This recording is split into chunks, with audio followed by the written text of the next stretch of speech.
Now we have question number third, fourth of this exercise, in which we are supposed to find the area of the shaded region. This whole area is shaded, huh? ये सारा कुछ इन्होंने क्या किया है, shade किया है, which we have to evaluate, right? What they have done, this is an equilateral triangle OAB. First you will read the question carefully, ठीक है? Then you will observe it's given that OAB is an equilateral triangle. Then taking radius equal to 6 centimeter. Centimeter the units are in? Yes. हाँ, तो आपका 6 radius से इन्होंने क्या किया? They have drawn one arc. Major arc इन्होंने draw की है. So a sector is also designed here, है ना? We have to find out area of shaded region. So what should we do? What we should do for finding this overall area, I can say. Yes, Priya. First we will find the area of the triangle by √3 upon 4a square. Then we will go into this major arc. Major sector. Major sector. Area की बात करें तो हम major sector की बात करेंगे. If arc length का है, मैंने बोला कि आर्क ड्रॉ की है, but we have to talk about area of sector. ठीक है, आप बात सही कर रहे हो, लेकिन हमें यहाँ पे एरिया कहना है तो हम सेक्टर बोलेंगे.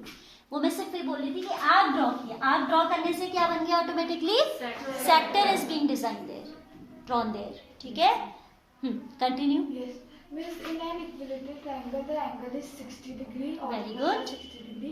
So we will subtract the angle 360. We will subtract 60 by 60. Then we will get the angle 300. Very good. Directly we will go for area of major sector. कुछ बच्चे इसको ऐसे भी करते हैं कि एरिया ऑफ सर्कल निकाल देते हैं, फिर उसमें से एरिया ऑफ सेक्टर सब्ट्रैक्ट करते हैं, फिर ये वाला एरिया आता है, and then area of triangle अलग से निकालते हैं. तो that is a time consuming process comparatively. So what we will do, we will go for area of triangle by that formula of equilateral triangle, है ना. And for this shaded portion we will take out reflex angle. ये angle आपने बताया कि कितना होता है? 60. For which type of triangles? For each and every equilateral triangle, every angle at the vertex, 3 angles are there, all 3 measures 60 degree. All 3 angles measure 60 degree. तो ये हमें मालूम है प्रॉपर्टी से इक्विलेटरल ट्राइंगल की. This is 60 degree and we will calculate this as 300. अगर ये visible नहीं भी है तो आप खुद लिख सकते हैं ना. Now see, side of the triangle is 12 and for the sector radius is 6. Given a question में कि taking radius 6 the arc is being drawn. कहता है when a circular arc of radius 6 has been drawn with vertex O of equilateral triangle of side 12. triangle की side है 12 and arc length है, arc के लिए radius है, not arc length. arc length is this. Radius for drawing the arc is 6. तो हम अलग अलग निकाल लेते हैं. I am calculating because this board is not broad. Otherwise आप साथ में लेके भी चल सकते हो. ठीक है. I am calculating area of triangle, keeping aside, area of sector keeping aside, and then we are going to add them. ठीक है. तो area of equilateral triangle formula you know. What is the formula? √3 by 4 a square, where a is the side of the equilateral triangle. Here is 12. हमारे पास a कितना है? 12. ठीक है. तो area of triangular reason निकाल लेते हैं पहले. Area of the triangle is equal to √3 by 4 a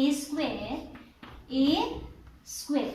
That is equal to √3 by 4 into 12 into 12. ठीक है, 12 स्क्वायर भी लिख सकते हैं. मैंने कैंसिल करने के लिए इसे अलग अलग लिखते हैं. √3 is value they are not giving, so we can leave the answer in terms of surd only. ठीक है, अब √3 में ही छोड़ देंगे. 12 3 36 √3 सेंटीमीटर स्क्वायर. ठीक है ना. हाँ, √3. Sorry for the mistake. इतना क्लियर है. This is what, this is area of triangle. अब हम क्या करेंगे, we will go for area of major sector. This is clear to everyone. I am rubbing this. Now we write for the major sector और for sector name कुछ दिया है इन्होंने? नहीं दिया है. For the sector, which sector we are talking about? Major sector. Bracket में लिख दीजिएगा. Theta is equal to 360 minus 60. How come 60? because 60 is this angle as it is an equilateral triangle. So 360 minus 60 will give you 300 degree. So area of sectors formula, raise your hand. Area of sectors given by which formula? Yes, Latika. Very good. Theta by 360 into pi r square. ठीक है. Today I can see many hands are up. That's good. This is 300 by 360 into 22 by 7 into r square is 6 into 6. आप ध्यान रखिएगा कि इसके लिए जो length है रेडियस है दैट इज 6 होगी. Theta by 360 pi r square. This is 10 by 12 है ना. 3 10s are 3 12s are. Even 5 by 6 कर सकते थे हम इसे. Now we can do. एक 6 कैंसिल हो जाएगा and nothing is cancelable after this.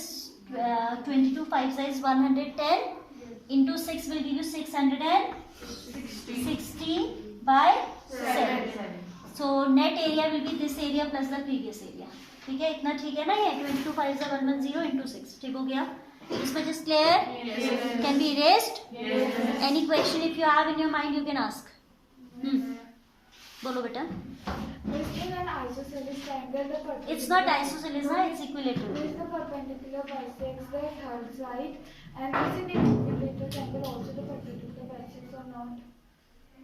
Every equilateral triangle is isosceles itself, isn't it? क्योंकि जब उसकी तीनों साइड बराबर है तो कोई दो तो बराबर होंगी. So if a property is applicable to isosceles, that is automatically applicable to equilateral, because every, जैसे हम कहते हैं every square is a rectangle itself, कहते हैं नहीं. तो ऐसे ही every equilateral triangle is isosceles also. हाँ, ये क्वेश्चन आपके दिमाग में यहाँ क्यों आए, थोड़ा आउट ऑफ बॉक्स है बट अच्छी बात है आप पूछ रहे हो, तो मैं इसको अभी क्लियर करूंगी after completing the question. Which I am talking about in reference to this question. Which if we will drop a perpendicular here, so can we find the height by the Pythagoras theorem?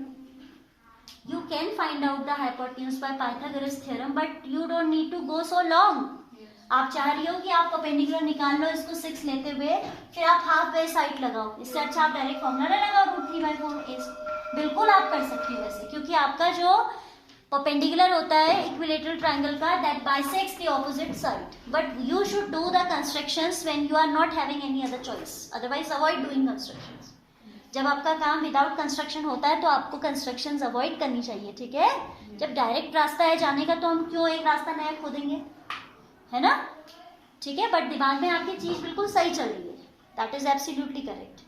Now this is clear to everyone. So you will write total area equals to area of triangle plus can you complete it by yourself? What you will write at last? Unit. I'm saying unit is must to be written, otherwise the answer is incomplete. जो भी आएगा this plus this, ज्यादा अगर आपका complicated है √3 आप नहीं उसको सॉल्व करना चाह रहे हो तो आप ब्रैकेट में ऐसे ही छोड़ के बाहर लिख सकते हो सेंटीमीटर. इजीली आपका एलसीएम लेना ठीक है. कोई बेनिफिट, कभी कभी हमें एलसीएम लेने का कोई बेनिफिट नहीं लिख रहा होता, then we can leave the answer in this plus this form also. ठीक है. But try to match your answer with the answer sheet, क्योंकि यहाँ तो आपके पास आंसर शीट है ना. So get your answer match with that. Alright. So I think if I don't complete it, you can do it. वो property clear हो गई.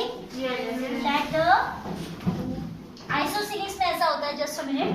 आइसोसेलेस ट्राइंगल में आपका वही परपेंडिकुलर बाइसेक्ट करता है जो आपका इक्वल साइड्स के कॉमन वर्टेक्स से ड्रॉ किया होगा. यहाँ से नहीं बाइसेक्ट करेगा, यहाँ से भी नहीं करेगा. Only one perpendicular which is being drawn from the common vertex of the two equal sides. That perpendicular will bisect the opposite side. But equilateral में क्योंकि सब इक्वल तो सब बाइसेक्ट करते हैं.